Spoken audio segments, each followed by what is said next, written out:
Here's a fun Zippo I have. This is a Jack Daniels. Jacks are better. Dual-sided Zippo.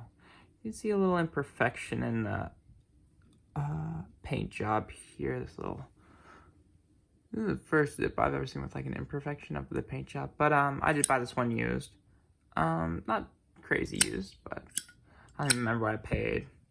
But official Zippo, dual-sided. Zippo likes to collab with Jack Daniels, and to be honest, I'm not a real Jack guy, so, but I'm definitely a dual design Zippo guy. So, nice little Zippo added to the collection. This paint is weird. It's like tracks fingerprints and stuff like none other, so who knows, maybe it's infused with Jack Daniels or something. Thanks for watching.